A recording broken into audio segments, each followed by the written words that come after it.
To make the volar wrist cock-up, we're going to first have the patient place their arm on the tracing paper, and we're going to trace their arm and hand.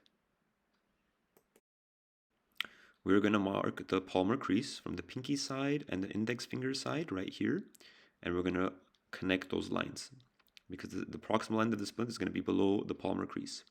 Now I'm going to add about 1 inch of space on the radial side past the thumb MP, and I'm going to draw this down towards the 2/3 length of the forearm. And also remember, the splint is going to cover 2/3 length of the circumferential forearm too. So make sure you allow enough space, as I'm showing here, for the splint to wrap around the forearm. And now for the thumb hole, I'm going to make it about a quarter size, an elongated quarter. And it's about to be 1 inch radial and 1 inch below the ends of the splint right here. So 1 inch in, 1 inch down. Now we're testing the fit of the tracing to make sure it's the right size. So placing it on the patient, we can see that it's about 2/3 length of the forearm, and also that it encompasses about 2/3 or a half of the circumferential forearm. And you can see the proximal end of the splint is right below the palmar crease, which is where we want it.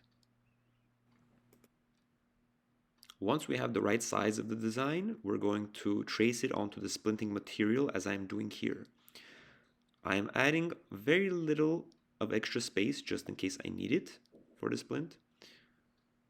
It's always better to have a little bit more than a little bit less. Then you're going to place the material in water so it warms up, so it's easier to cut. Now, using one of the perforated holes and a small scissor, I'm going to first cut out the thumb hole. It makes it a lot easier with the smaller scissors to cut it out. So as you can see, I'm cutting it out here with the small scissors. It's always better to start off with the hole at first because it's the hardest part to cut out.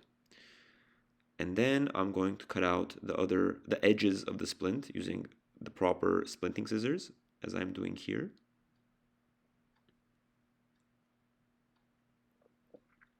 Remember to take longer snips of the scissors to avoid rugged edges of the splint material. And make sure the corners are nice and rounded to avoid any sharp ends.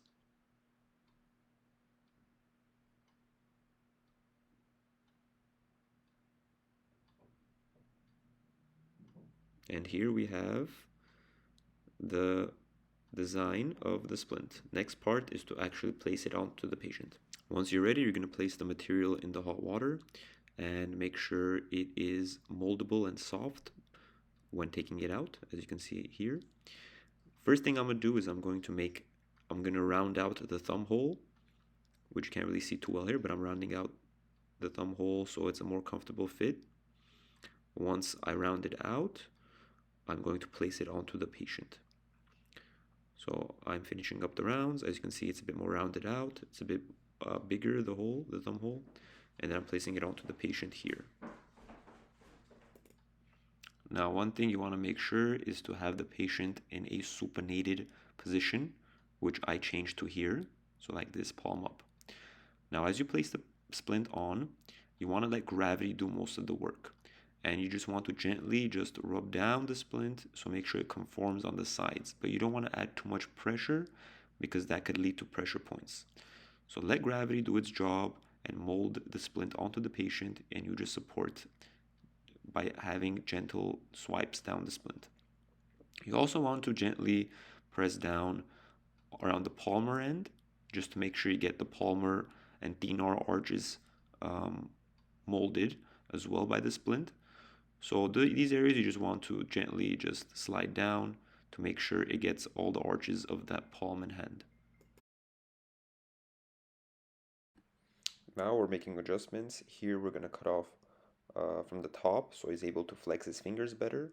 And here we're going to fold a bit more for the thumb side so when he bends his thumb it doesn't pinch.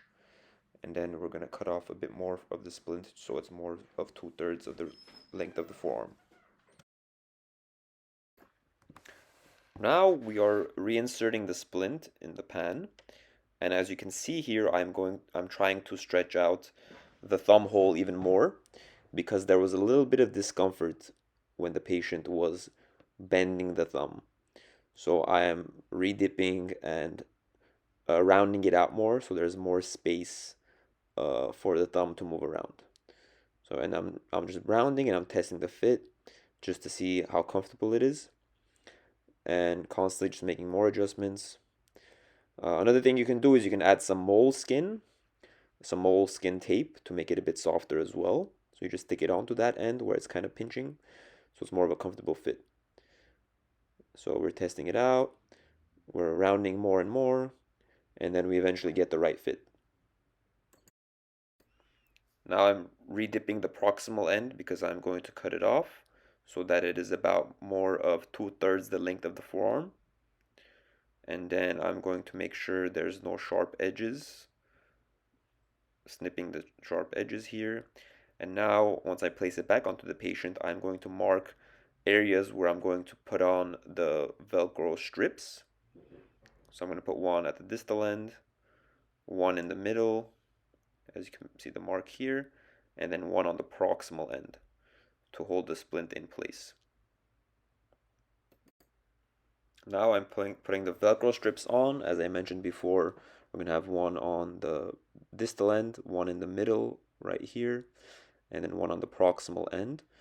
I'm using the heat gun to ensure that the Velcro strips are a lot more tight and fused onto the splint. So as you can see here, 3 strips on each side of the splint, distal, middle, and proximal. The next step, we're going to measure out the Velcro, the straps.